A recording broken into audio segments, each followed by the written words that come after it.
हाँ मित्र, ये अध्याय के विषय है प्रभु यीशु मसीह के फिर आगमन कार्यरत आशा है। मसीह यीशु अपना कलिसिया के उठावल गोइल कहल गुल बा।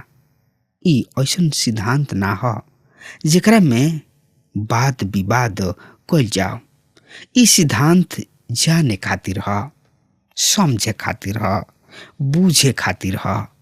ऐसन बहुत लोग बाणे जवन की ई विश्वास करलन कि प्रभु यीशु मसीह के आगमन महाक्लेश के बाद होई, और कुछ लोग विश्वास करलन कि मसीह यीशु के आगमन महाक्लेश के पहले हुई, और कुछ लोग विश्वास करलन कि उनकर द्वितीय आगमन महाक्लेश के समय हुई। कुछ लोग बाणे जवन की मसीह यीशु के द्वितीय आगमन पर विश्वास ना करलन, लेकिन मसीह यीशु के उद्धारकर्ता के रूप में स्वीकार करलन। ये सब समूह के खातिर बहुत ही महत्वपूर्ण सवाल बा, यानी कि सवाल है। रुआ अपना विचार सबसे रुआ जिंदगी पर का प्रभाव पड़ता रुआ सोच सकता नहीं। यदि रुआ ए दृष्टिकोण से रुआ जिंदगी पर कोनो असर नहीं पड़ता जवन रुआ विश्वास करतानी, ओकरा ऊपर फिर विचार करी।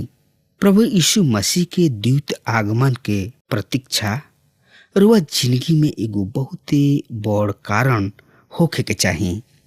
प्रभु यीशु मसीह के खातिर सच्चा गवाही के उद्देश्य और ई सिद्धांत त एकरा बारे में जानकारी खातिर वह हमरा संगे आपन पवित्र शास्त्र बाइबल निकाल लेनी। हाँ, तो उनमें देखी थिस्सलुनीकि के पत्री 2 अध्याय 1 पद एह तरी से बता रहा बा। हे भाई लोग, तोहनी लोग जानबे कर कि हमार तोहनी लोग के संगे आइल बेकार ना गोइल। मित्र, व्यर्थ के मतलब खाली बिना कोनो सबूत के प्रमाण के उ कहताणे। जब हम तोहनी लोग किने ऐनी त बहुत लोग मसीह यीशु के उद्धारकर्ता के रूप में स्वीकार कइलन और कलीसिया स्थापित कइल गइल। यहाँ पर पौलुस हवा में बात निखन कर रहल। सुसमाचार शहर के गली सब में प्रवेश कैलस। यही अध्याय के 2 पद में लिखल बा, बाकी तोहनी लोग खुदे जानेला कि पहिल फिलिपी में दुख उठावल और बेइज्जती सहलू, पर हमरा परमेश्वर के ऐसन हिम्मत दिहले कि हम परमेश्वर के सुसमाचार के बहुत विरोध कैलो पर भी तोहनी लोग के सुनौनी। मित्र, का सुनौनी? सुसमाचार सुनौनी। भारी विरोध के बावजूद भी हम तोहनी लोग के सुसमाचार के बात के बतौनी। भारी विरोध के यहाँ पर मतलब बहुत बड़ दुख और दर्द है।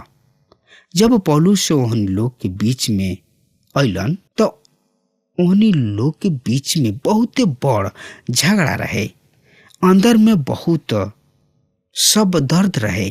और कहताने पौलुस, जब ऊ वहां पर आयल रहन त उनका साथ बढ़िया व्यवहार ना कइल गइल। उ दुख उठौले और उपद्रव सहले। प्रेरितों के काम 16 अध्याय में भी एकर बखान बा, जेकरा बारे में हमनी के सब केहू जानता नहीं जा। लेकिन जब उ थिस्सलुनीकि अइलन तब बहुत ही दृढ़ता के साथ अइलन, काहे कि उ यहोवा पर अचानक अनुभव के प्राप्त कर चुकल रहन। पौलुस छुपल विश्वासी ना रहन। उ खोल के बोलले, यानी कि खोल के बोलत रहन। जौना तरी से उ फिलिपी में बोलले रहन, पौलुस के बारे में न्याय कइल हमनी खातिर बहुत ही आसान होई। हमनी के कह सकतानी जा, दूसरा शब्द में हमनी के कहल जाओ, हमनी के कह सकतानी उ कोनो भी निर्णय बहुत ही सावधानी पूर्वक लेवे के चाहे के रहे। उनका के और भी सावधान होके के चाहत रहे, ताकि उ आपन प्रभाव बहुत सब लोग के ऊपर छोड़ सके। शांति से सुसमाचार दिहल उनकर सिद्धांत ना रहे। उ तो विधड़क के साथ सुसमाचार के प्रचार करत रहन। उनकर अनुभव उनका पहुंच पर कुछ भी प्रभाव ना डालत रहे। जब वो उन लोग के बीच में पहुंचले तो सुसमाचार के प्रचार कैलन। यदि रुआ के पौलुस के महान संदेश के विषय में चुनाव करे खातिर कहल जाओ तो रुआ का चुनाव करब? रुआ में से अलग अलग लोग के अलग अलग जवाब हुई। लेकिन हमरा से चुनाव करे खातिर कहल जाई तो हम थिस्सलुनीकि के पौलुस के जिंदगी के संदेश चुनाव करे के कोशिश करब। उनकर सबसे बड़ संदेश बोले या लिखे में ना बल्कि उनका चाल चलन में रहे। ये दिखावापन में ना रहे बल्कि व्यवहारिक में रहे, व्यवहारिक जिंदगी में रहे। बिना कार्य विश्वास अधूरा बा। ये बात के उ थिस्सलुनीकि के गली सब में कह के दिखौले रहन। हर एक विश्वासी प्रचारक हो सकता कि रुआ हमरा के प्रचारक कहल पसंद ना कहब, लेकिन ओहमे से एगो रुआ बढ़िया प्रचारक हैं। रुआ एकरा से बच नहीं सकत। रुआ अपना जिंदगी के द्वारा केहू से कुछ कहिना। हो सकता कि रुआ जिंदगी एगो बच्चा से बातचीत करत होखे। हो सकता कि इहो एगो कारण होखे जौन से हमनी के बच्चा इने ओने राह पकड़ लेला। उ अपना मम्मी और पापा के अपना जिंदगी में देखेले और जवन कुछ भी ओहनी लोग देखेलन ओकरा के पसंद ना करलन। सबसे बड़ संदेश के प्रचार रुआ अपना जिंदगी से करिना। जैसे रुआ जिंदगी जीना। पौलुस जौना तरीके संदेश प्रचार थिस्सलुनीकि में कैलन ओकरे बारे में भी बता रहल बने। तो एकरा बारे में और ज्यादा से ज्यादा जानकारी खातिर रुआ हमरा संगे आपन पवित्र शास्त्र बाइबल निकाल लेनी हाँ। तो ओहमे देखी पहला थिस्सलुनीकि 1 अध्याय के 3 से 6 पद एह तरी से बता रहल बा। और ये अपना परमेश्वर पिता के सामने तोहनी लोग के विश्वास के काम और प्रेम से भरपूर मेहनत और हमरा प्रभु यीशु मसीह में आशा के धीरजपन के हमेशा याद करिनी।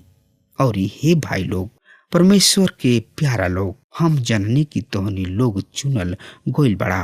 काहे कि हमार सुसमाचार तोहनी लोग किने खाली वचन में ना बाकी समर्थ और पवित्र आत्मा और बड़ नीचे के साथ पहुंचल रहे।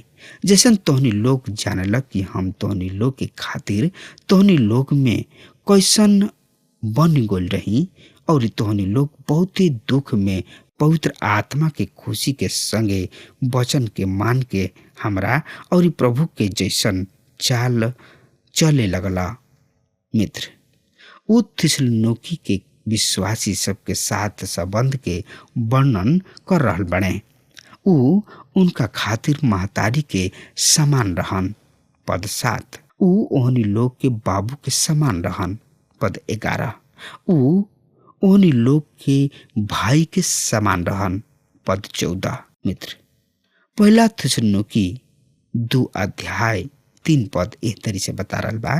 काहे कि हमार उपदेश ना भरम से बा और ना अशुद्धता से और ना ही छल से बा। मित्र, पौलुस के संदेश में कोनो भी प्रकार के भ्रम ना पावल जात रहे। उनका संदेश में अवसरवादी बात ना रहे कि वहाँ पर जास अवसर के अनुसार वचन देश, न तो उ समूह के अनुसार प्रचार कैलन। उ समस्त और सीधा वचन देत रहन। अशुद्धता के मतलब का मुक्ता। पौलुस लालची ना रहन। उ थिस्सलुनीकि के लोग से कुछ पावे खातिर ना आयल रहन और मशहूर और प्रसिद्धि होके खातिर ना आयल रहन। उ एगो बढ़िया उद्देश्य से आयल रहन। उनका मन में कोनो प्रकार के बुरा विचार ना रहे, ना तो छल। उ ओहनी लोग के बीच में रह के कोनो तरीके बुरा व्यवहार ना कैलन।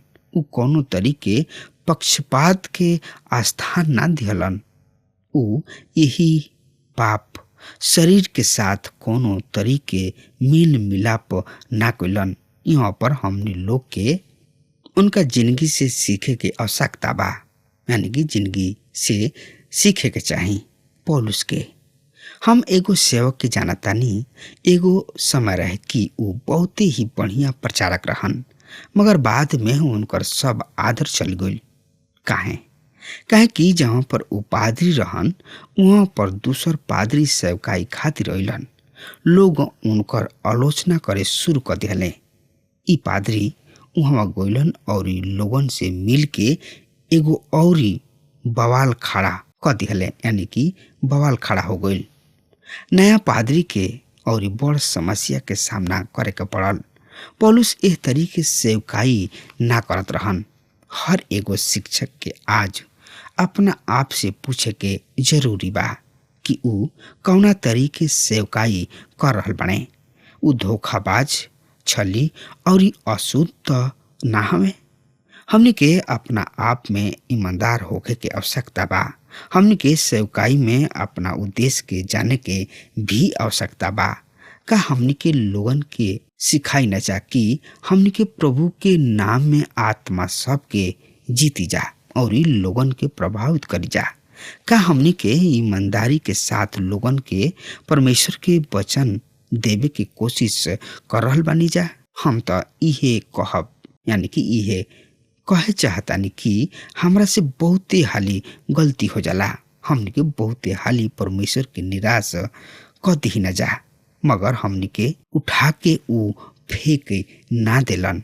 मगर हम परमेश्वर होखती त बहुते सब लोगन के उठा के बहरी फेंक दिहती, मगर परमेश्वर ऐसन ना करेलन। हम तो अपना खातिर इहे कह सकतानी, ओकरा के हम कर रहल बानी। उहो प्रभु के अनुग्रह में हम एह भाग के बहुत ही पसंद करीना। पौलुस थिस्सलुनी के विश्वासी सब से कह सकत रहन कि हम तोनी लोगन के पास कौनो गलत उद्देश्य से नहीं खियाइल। हम दान देवे खातिर नहीं खियाइल। हम तोहनी लोग के भीड़ के बंटवारा करे खातिर नहीं खियाइल। हम तोहनी लोग के सुसमाचार देवे खातिर आइल बानी, ताकि तोहनी लोग विश्वास कर लोग, विश्वास में बड़ होख लोग। ए तरीके उद्देश्य से सेवा करे वालन के जिंदगी में बहुत से बवंडर और तूफान आवेला, मगर परमेश्वर उनका के सब पर विजयी बनावेलन। मित्र, पहला थिस्सलुनीकी 2 अध्याय के 4 पद एह तरी से बतावता, जैसन परमेश्वर आपन सुसमाचार देवे खातिर हमरा के काबिल बूझले, यही से हम आदमी लोग के ना बल्कि दिलवन के परखे वाला परमेश्वर के खुश करे खातिर प्रचार करेनी। मित्र, जोग ठहरावले यहाँ पर एकर मतलब जांचल गइल, परखल गइल कि ई जोग हमें। पौलुस मनुष्य के खुश करे वाला ना रहन। ऊ ये सब बात पर विश्वास ना करत रहन कि लोग हमरा बारे में का सोची हैं, लेकिन परमेश्वर उनका बारे में का सोची हैं। ऊ कभी भी केहू के धोखा देवे के विचार कबहू ना सोच ले रहन। ऊ केहू के धोखा देवे वाला सिद्धांत इस्तेमाल ना कइले रहन। पहला थिस्सलुनी 2 अध्याय के 5 पद एह तरी से बतावता, जैसन कि तोहनी लोग जाने ला, हम ना तो कबो चापलूसी कैनी और ना लालच खातिर कबो कौनो बहाना बनौनी। परमेश्वर हमार गवाह हमें। यहाँ पर पौलुस बहुत ही स्पष्ट रूप से कह रहल बने कि ऊ कभी भी केहू से भी लल्लो चप्पो ना कइलन, यानी कि लल्लो चप्पो के बात ना कइलन, ना तो केहू के मक्खन ही लगौले। केहू के चिकनी चुपड़ी बात हमनी के औरी कमजोर बना देला। केहू के चिकनी चुपड़ी बात में फसल बहुत ही भयानक होला। परमेश्वर के काम के ई चापलूसी करे पर निर्भर ना होला। कभी कभी आपन दोस्त भी दुश्मन से ज्यादा खतरनाक होले।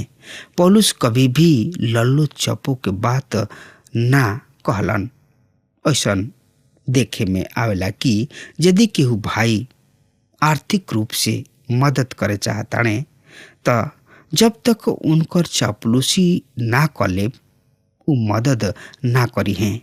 जे सच्चाई से सेवा करे चाहेला उनकर कोनो मदद ना करे चाहेला, पर उ सेवकाई में एगो श्राप ह। हम नहीं समझत कि सेवकाई में पैसा पाप ह। जे सच्चाई से परमेश्वर के सेवा करला उनका जिंदगी में ऐसा बात ना आवेला। हाँ, कुछ लोग बाणे जवन की आदर पद और इज्जत चाहेलन। यदि हमनी के जिंदगी में ऐसा कोनो बात बा त हमनी के अपना आप के जांचे के चाही। पहला थिस्सलुनीकी 2:6 एह तरी से बतावता, पर जौना तरी महतारी अपना बालक के पालन पोषण करेले वही तरी हम भी तोहनी लोग के बीच में रह के कोमलता दिखौले बानी। मित्र, यहाँ पर पौलुस के सकारात्मक संबंध के प्रदर्शन है। उ महतारी के तरी उनकर देखभाल कैलन, उ कोमल दिल के रहन। उ थिस्सलुनी के कलीसिया के साथ कोमलता के साथ व्यवहार कैलन। मत्ती रचित सुसमाचार 23:37 एह तरी से बता रहा बा, हे यरूशलेम, हे यरूशलेम, तू जौन की भविष्यवक्ता के मार डालेला और तोहरा किने भेजल गोइल ओकरा के पत्थर वाह करला। कतना बार कहनी हम चाहनी की जैसे मुर्गी अपना बच्चन के अपना पाखी के आड़ में छिपावले रहले वही तरी हम हूँ तोहरा वचन के इकट्ठा कर ली, पर तू ना चहला। मित्र, पौलुस थिस्सलुनी के लोगन के महतारी के जैसन प्यार दिहलन। उ लोग पौलुस के बहुते प्यारा रहन। आज भी सब लोग बाणे जौन की अपना कलीसिया के प्यार करलन। ऐसा लोग के सामने आपन दिल खोले से मत घबराई। 8 पद यही अध्याय के एह तरी से बतावता, और वही तरी तोहनी लोग के लालसा करत ना केवल परमेश्वर के सुसमाचार पर आपन प्राण भी तोहनी लोग के खातिर देवे के तैयार रहन, ऐसे कि तू हमार प्यारा हो गइल रहा। मित्र, पौलुस के दिल में थिस्सलुनी के विश्वासी से सबके खातिर बहुते गहिरा प्यार रहे। उ ओहनी लोग खातिर आपन जान देवे के भी तैयार रहन। आई यही अध्याय के 9 पद के पढ़ ले जाओ। काहे कि हे भाई लोग, तोहनी लोग हमरा मेहनत और कष्ट के याद करताड़ा कि हम ऐसे रात दिन काम धंधा करत तोहनी लोग में परमेश्वर के सुसमाचार प्रचार कैनी कि तोहनी लोग में से केहू पर भार मत होखे। प्रिय मित्र, रात दिन मेहनत मजदूरी कष्ट ई महतारी के काम ह। आदमी के काम केवल दिन के होला, पर महतारी रात दिन काम करले। महतारी पैसा के खातिर काम करे वाली दाई ना होली, ना तो उ कोनो संघ के होली। कारुआ कबहुओ सुनले बानी कि महतारी एगो संघ के सदस्य होले और उनका केवल 8 घंटा ही काम करे के बा। मित्र, महतारी दुख और कष्ट उठा के अपना घर में रात दिन काम करले। प्रिय मित्र, पहला थिस्सलुनी 2:10 के हम रोज सामने पढ़े जा रहा बानी, और तू ही गवाह हवा और परमेश्वर भी कि तोहनी लोग के बीच में जौन विश्वास रखले हम कैसे पवित्रता और धार्मिकता और निर्दोषता से रही। मित्र, पवित्रता सावधानी पूर्वक परमेश्वर द्वारा दिहल गोइल काम के पूरा कैलन। इहे पवित्रता की जिंदगी है। धार्मिकता मनुष्य सबके प्रति जौन उनकर कर्तव्य रहे ओकरा के सावधानी पूर्वक पूरा कैलन। मित्र, अब हमारे समय खत्म हो रहा बा, तब तक खातिर हुआ हमारा के आज्ञा दी। परमेश्वर रुआ के बहुत ही आशीष देश। आमीन।